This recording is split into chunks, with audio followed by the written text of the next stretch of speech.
All right, guys, and we are back live here. We never went anywhere. I just decided to put you guys on pause, so I'm glad you guys stuck around. I'm here with Greg Burnham. Burnham. Yep. What did I say? Durham? Jeez.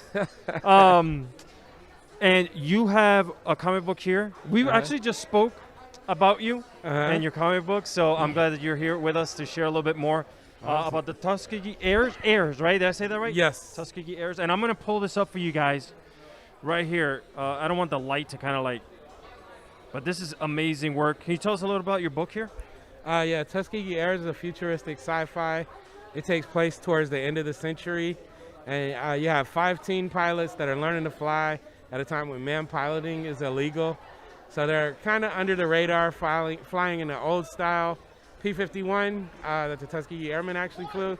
But when everything goes down, they'll get upgraded to these really cool jets that transform into robots from time to time. Oh, wow. And they'll be like the strongest line of defense against this machine army that's coming to take over the world. Maybe. Now, tell me, is this something you thought up of by yourself, or is this like, just coming up the story about? I mean, listen, we all have great imaginations. This story sounds pretty cool to me. So, where did the story come from for you? Marcus Williams and I. Yeah. We were doing a book signing for a children's book that I wrote, and an older gentleman kind of sparked it when he was looking at all the stuff we had on the table. If you come to our table, we have tons of art, like all this cool stuff. And he was like, I don't see anything about aviation. The kids don't know anything about, our history as aviators. You're 100% correct, And right? so it just kind of sparked. Marcus was like, well, I was thinking about, doing some young Tuskegee Airmen, just some images. And I was like, man, we need to write this up. Yeah. I was like, it just sparked it. And I was like, we should put it in the future so we could add young ladies to the cast and really do, have fun with it. And then he was like, and we should have robots. And I was like, yes. And so from there, it just... Anything with robots, man, come on. You can't miss. And you took a story, a very prideful story, by the way, because it's part of our history. You're bringing it to the forefront. You're talking about it being in the future, which is even better. You're adding robots to it. Yeah. It's pretty dope.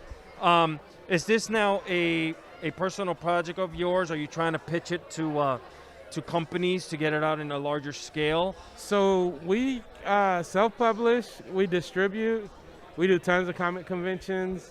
So we're good as far as the publishing side goes. God bless, man. That's awesome. And we like to be able to have like that control to where we can do the story the way we want it. So that part, we're always looking for partners as far as animation goes, or like movies, trying to take it to that level. Of course, we don't have, $100 million sitting around. Right, of course, yeah. So, maybe. we'd love to have somebody, help us with that. But as far as the publishing, we've actually turned down a lot of publishers. Wow, that's because we're comfortable crazy in our lane doing it. That's awesome. And so you just mentioned animation. Are you trying to take this out into and get it into an animated series out there? Because I think something like this would definitely blow up. It's original. And that's why I think it would blow up, because I feel like everything's being regurgitated as of late, and everything's kind of just being recycled. Yep. So the original stories are hard to find. And I think that's because people are so comfortable in their lane with everything being rewritten that something like this slips through the fingers, right? Yeah. So is this something, a personal goal of yours, to make sure this becomes into an animated series? And how would you go about? Would you like to put it on a Netflix, or go independent on like just your comic book like you're doing now? So first question, yes. Anything you see from us, we've already pictured it out as animation.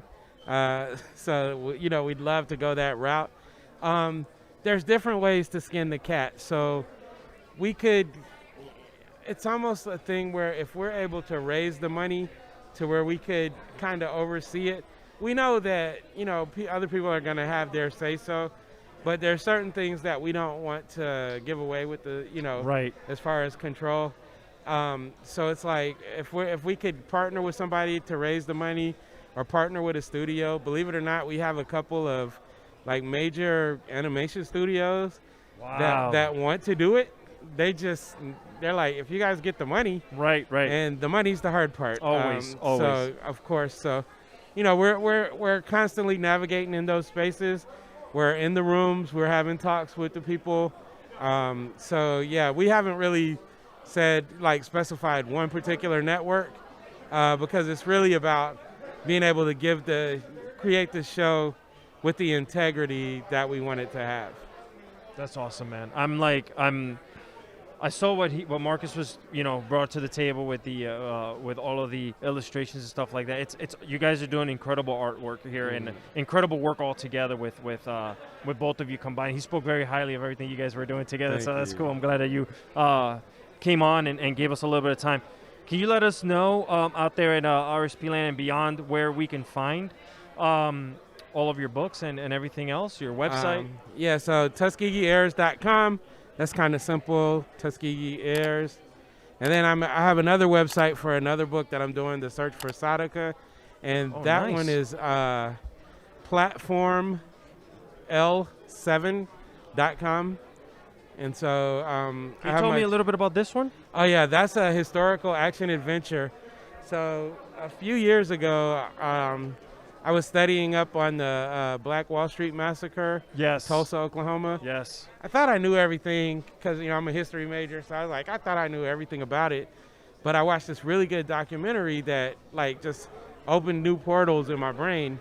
And so I went to sleep that night, and I woke up with this story of a young girl who escapes from the rubble, of that massacre. And I didn't really know what I wanted to do with it. I started writing it as a novel, but we were having so much success with Tuskegee Airs, and we see the way, the kids and adults, they light up when they see the imagery, when they see people that look like themselves, people that they can, identify with. And so I was like, let me turn this into a comic. And so I started that process a couple years ago, and launched the first one. I'm working on the third issue now. Damn, man, that's awesome.